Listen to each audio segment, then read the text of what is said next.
Episode 289, Grandparents. Jules saw her grandfather like this, smiled, and said, Jeremy wants to go more than I do, but he's too shy to call you, so he asked me to do it. Am I not a good girl?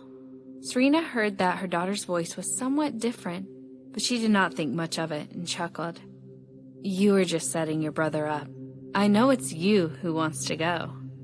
Julianne smiled and said, Not really. So, are we going tomorrow? Well, okay. I haven't taken you out in a long time. Oh, yeah! Julianne cheered. Then we will go to the amusement park tomorrow. I will tell my brother. Bye, Mommy. Bye-bye. Serena's lips were more and more curled as she was in a better mood. After she hung up, she looked at the phone screen and found another missed call. It was a name she hadn't seen in a long time. Charlie Wrong. Serena looked at the name, picked up the phone, and called him back. He quickly picked up and his voice sounded surprised. Serena? Yeah, she answered. Did something happen? I am here actually, in Austin, with your mother. Can we go to your house and see the little ones? Charlie's voice was careful, for the fear of offending her. In the past few years, he had always spoken to her this way. Without the kindness as her savior or the authority as a father, he had always cautiously wanted to please her and approach her.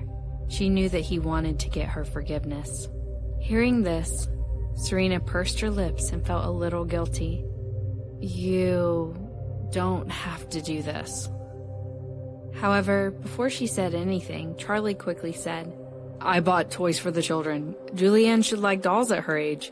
And Jeremy, I don't know what he likes. So I bought some storybooks. If it's not okay for me to go to the house, I can come to your company and give the things to you also.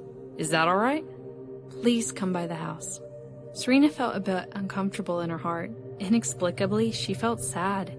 The children are at home. You can go there with her.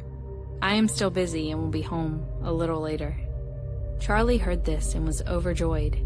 That's great, Then he seemed to realize that this reaction was a bit too strong, so he calmed himself down and said, Sure, I'll head over to the house. Come back soon. Okay, then see you later? See you later.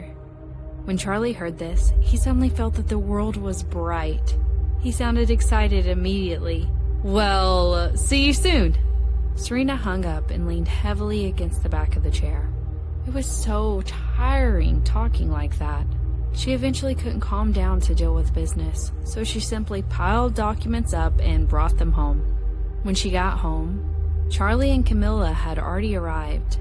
They were playing with the children in the living room with the new toys. Seeing Serena, Julianne was the most excited. Carrying a big Barbie doll that she assumed was the one Charlie got for her, she ran towards her and shouted, Mom, look! This is the doll Uncle Charlie brought for me. So beautiful! Serena bent down, smiled, and picked her up. She tapped her nose and said, Uncle, you should call him grandfather.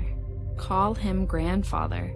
The 3 words were such a shock that the storybook set that they had bought for Jeremy fell to the floor. Camilla also looked at Serena incredulously. Jeremy saw that and immediately came down from the sofa to pick his books up, dusting them carefully. He was about to say something, but after seeing the subtle expressions on the faces of the adults, he stopped. Noticing their gaze, Serena looked back at them. There were still burn scars on Charlie's face and body. Because it was summer, he was wearing a simple short-sleeved polo shirt, revealing the scar on his neck, hands, and face. It was not much and had faded a lot because of the treatment. However, Serena knew that it was the most accurate evidence of Charlie sacrificing his life for them. Under their gaze, she smiled at them and blushed slightly. Julianne did not notice the subtle atmosphere between adults. She tilted her little head and said, Grandfather, but Grandpa Green is also my grandfather. Mommy can only have one dad. Who's going to be my real grandfather in the future? Both. Grandpa Green and Grandpa Wrong are your grandfathers. Serena put her forehead against Julianne's forehead, gently whispering, In the future, he is your grandfather, and Camilla is your grandmother. Now greet them. Julianne held the doll in her hand and turned to look at Camilla and Charlie calling with her. Grandfather, grandmother. When Charlie heard it, he suddenly smiled and his eyes became teary, but he quickly stopped himself, calmed down, and nodded. Good girl. The little Jeremy was facing Charlie and saw the obvious tears in his eyes, squinting and looking at him. This feeling was a bit strange. He thought that Charlie was a tough guy. He was told he had been a general, just like his other grandfather. However, he had only seen his grandpa being majestic and domineering and had never seen him cry. Shouldn't Grandpa Charlie be the same as Grandpa Carson? Because of the scar Charlie had, he gave Jeremy a feeling that he would be even tougher. But now? Grandfather? Jeremy blinked and looked at Charlie. Do you have more books? Charlie nodded, reached out, and picked him up. He sounded relieved. Yes. Jeremy never liked to be picked up, but he could hear that he was very happy. Forget it. For the sake of his books, he would bite the bullet. Serena.